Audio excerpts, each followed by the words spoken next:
Okie dokie. Self-realization. Krishna consciousness. Hindu cult. Where's your back?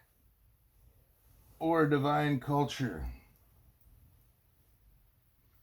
Sometimes Indians, both inside and outside of India, think that we're preaching the Hindu religion, but actually we are not. People should not think that we are preaching a sectarian religion. No. We are simply preaching how to love God. We are giving a spiritual culture that can solve all the problems of life, and therefore it is being accepted all over the world. There is a misconception that the Krishna consciousness movement represents the Hindu religion. In fact, however, Krishna consciousness is in no way a faith or religion that seeks to defeat other faiths or religions. Rather, it is an essential cultural movement for the entire human society and does not consider any particular sectarian faith. This cultural movement is especially meant to educate people on how they can love God. Sometimes Indians, both inside and outside of India, think that we are preaching the Hindu religion, but actually we are not. One will not find the word Hindu in the Bhagavad Gita.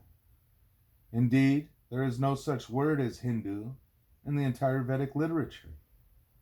This word has been introduced by the Muslims from provinces next to India, such as Afghanistan, Baluchistan, and Persia. There is a river called Sindhu bordering the northwestern provinces of India, and since the Muslims there could not pronounce Sindhu properly, they instead called the river Hindu, and the inhabitants of this tract of land they called Hindus. In India, according to the Vedic language, the Europeans are called Miehas or Yavanas. Similarly, Hindu is a name given by the Muslims. India's actual culture is described in the Bhagavad Gita, where it is stated that according to the different qualities or modes of nature, there are different types of men, who are generally classified into 4 social orders and 4 spiritual orders. This system of social and spiritual division is known as Varnashrama Dharma. The 4 Varnas, or social orders, are Brahmana, Kshatriya, Vyasya, and Sudra. The 4 ashrams, or spiritual orders, are Brahmachari, Girashta, Vanaprasha, Remember what I and said Sannyasa. at the pizza? What? When I get hungry again when I'm done playing, I would eat more of it. Oh. Well, I'll wrap it up and you can have it for breakfast. What time are you going to do that? The same time we always wake up, baby, before school. But it's going to get icky. No, that's why I'll wrap it up. I'll wrap it up after you fall asleep. I'm asleep right The now. Varnashrama system is described in the Vedic scriptures, known as the Puranas. Back. The goal of this institution of Vedic culture is to educate every man for advancement and knowledge of Krishna, or God. That is the entire Vedic program. When Lord Chaitanya talked with the great devotee, Ramananda Raya, the Lord asked him, "What is the basic principle of human life?" Ramananda Raya answered that human civilization begins with Varnashrama Dharma, when Varnashrama Dharma is accepted. Before coming to the standard of Varnashrama Dharma, there is no question of human civilization. Therefore, the Krishna consciousness movement is trying to establish this right system of human civilization, which is known as Krishna consciousness, or Daiva Varnashrama divine culture. In India, the Varnashrama system has now been taken in a perverted way, and thus a man born in the family of a Brahmana, the highest social order, claims that he should be accepted as a Brahmana. But this claim is not accepted by the Sastra, the scriptures. One's forefather may have been a Brahmana according to Gotriya, or the family hereditary order, but real Varnashrama Dharma is based on the factual quality one has attained, regardless of birth or heredity. Therefore, we are not preaching the present-day system of the Hindus, especially those who are under the influence of Sankaracharya. For Sankaracharya taught that the absolute truth is impersonal, and thus he indirectly denied the existence of God. Sankaracharya's mission was special. He appeared to re-establish the Vedic influences after the influence of Buddhism, because Buddhism was patronized by Emperor Asoka 2,600 years ago. The Buddhist religion practically pervaded all of India. According to the Vedic literature, Buddha was an incarnation of Krishna who had a special power and who appeared for a special purpose. His system of thought or faith was accepted widely, but Buddha rejected the authority of the Vedas. While Buddhism is spreading, the Vedic culture was stopped both in India and in other places. Therefore, since Sankaracharya's only aim was to drive away Buddha's system of philosophy, he introduced a system called Mayavada. Strictly speaking, Mayavada philosophy is atheism, for it is a process in which one imagines that there is a God. The Mayavada system of philosophy has been existing since time immemorial. The present Indian system of religion or culture is based on the Mayavada philosophy of Sankaracharya, which is a compromise with Buddhist philosophy. According to Mayavada philosophy, there actually is no God, or if God exists, he is impersonal and all-pervading and can therefore be imagined in any form. The conclusion is not in accord with the Vedic literature. That literature names many demigods who are worshipped for different purposes, but in every case the Supreme Lord, the personality of Godhead, Vishnu, is accepted as the supreme controller. That is real Vedic culture. The philosophy of Krishna consciousness does not deny the existence of God and the demigods, but Mayavada philosophy denies both. It maintains that neither the demigods nor gods exist. For the Mayavadis, ultimately all is zero. They say that one may imagine any authority, whether Vishnu, Durga, Lord Shiva, or the sun god, because there are the demigods generally worshipped in society. But the Mayavada philosophy does not, in fact, accept the existence of any of them. The Mayavadis say that because one cannot concentrate one's mind on the impersonal Brahman, one may imagine any of these forms. This is a new system called Panchopasana. It was introduced by Sankaracharya, but the Bhagavad Gita does not teach any such doctrines, and therefore they are not authoritative. The Bhagavad Gita accepts the existence of the demigods. The demigods are described in the Vedas, and one cannot deny their existence, but they are not to be understood or worshipped according to the way of Sankaracharya. The worship of demigods is rejected in the Bhagavad Gita. The Gita clearly states, "Those whose minds are distorted by material desires surrender unto demigods and follow the particular rules and regulations of worship according to their own natures." Furthermore, in the Bhagavad Gita, Lord Krishna states, "In the minds of those who are too attached to sense enjoyment and material opulence, and who are bewildered by such things, the resolute determination for devotional service does not take part."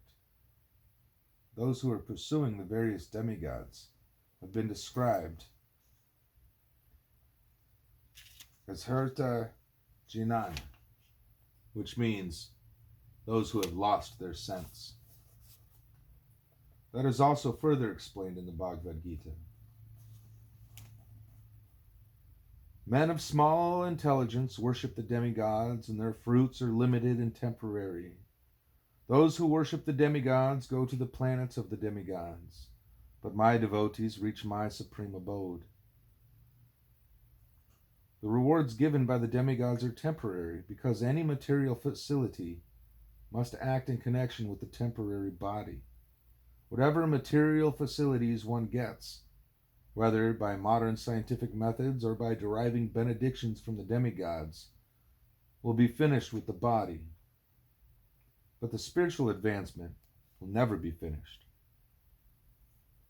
People should not think that we are preaching a sectarian religion. No. We are simply preaching how to love God. There are many theories about the existence of God. The atheist, for example, will never believe in God. Atheists like Professor Jacques Monod, who won the Nobel Prize, declare that everything is chance, a theory already put forward long ago by atheistic philosophers of India, such as Chavarki. Then in other philosophies, such as the Karma Mimamsa philosophy, accept that if one goes on doing his work nicely and honestly, automatically the result will come without need for one to refer to God. For evidence, the proponents of such theories cite the argument that if one is diseased with an ill infection and takes medicine to counteract it, the disease will be neutralized. But our argument in this connection is that even if one gives a man the best medicine, he still may die. The results are not always predictable. Therefore, there is a higher authority, Deva Nitrina, a supreme director. Otherwise, how is it that the son of a rich and pious man becomes a hippie in the street? Or that a man who works very hard and becomes rich is told by his doctor, now you may not eat any food, but only barley water? The Karma Mimamsa theory holds that the world is going on without the supreme direction of God. Such philosophies say that everything takes place by lust, kama haitukam. By lust, a man becomes attracted to a woman. By chance, there is sex, and the woman becomes pregnant. There's actually no plan to make the woman pregnant, but by a natural sequence, when a man and a woman unite, a result is produced. The atheistic theory, which is described in the 16th chapter of the Bhagavad Gita, is asuric, or demonic, is that actually everything is going on in this way, because of chance and resulting from natural attraction. This demonic theory supports the idea that if one wants to avoid children, he may use a contraceptive method. Actually, however, there is a great plan for everything, the Vedic plan. The Vedic literature gives directions regarding how men and women should unite, how they should beget children, and what the purpose of sex life is. Krishna says that in the Bhagavad Gita, that sex life sanctioned by the Vedic order, or sex life under the direction of the Vedic rules and regulations, is bona fide and is acceptable. But chance sex life is not acceptable. If by chance one is sexually attracted and there are children, they are called Varna Sankara, unwanted population. That is the way of the lower animals. It is not acceptable for humans. For humans, there is a plan. We cannot accept the theory that there is no plan for human life, or that everything is born of chance and material necessity. Sankaracharya's theory that there is no God, and that one can go on with his work and imagine God in any form just to keep peace and tranquility in society, is also more or less based on the idea of chance and necessity. Our way, however, which is completely different, is based in authority.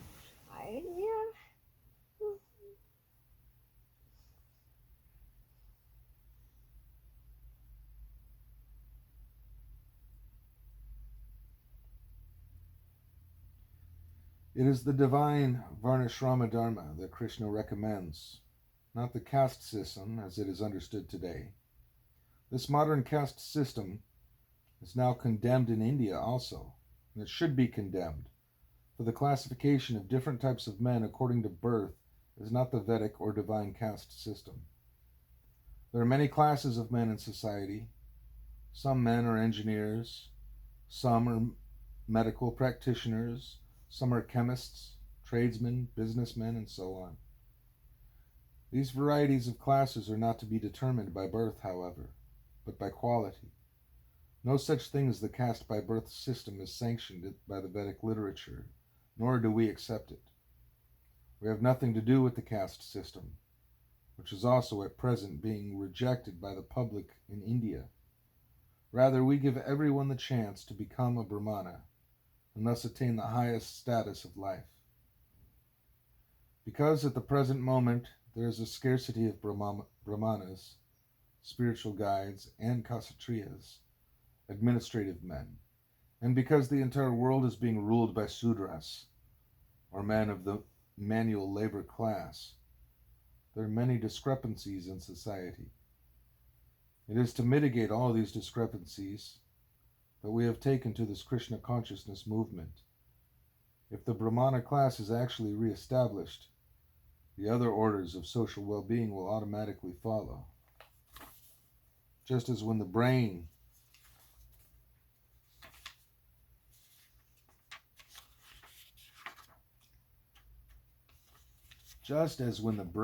is perfectly in order, the other parts of the body, such as the arms, the belly, and the legs, all act very nicely. The ultimate goal of this movement is to educate people on how to love God. Chaitanya Mahaprabhu approves the conclusion that the highest perfection of human life is to learn how to love God. The Krishna consciousness movement has nothing to do with the Hindu religion or any system of religion. No Christian gentleman will be interested in changing his faith from Christian to Hindu. Similarly, no Hindu gentleman of culture will be ready to change to the Christian faith. Such changing is for men who have no particular social status, but everyone will be interested in understanding the philosophy and science of God and taking it seriously. One should clearly understand that the Krishna consciousness movement is not preaching the so-called Hindu religion. We are giving a spiritual culture that can solve all the problems of life, and therefore it is being accepted all over the world.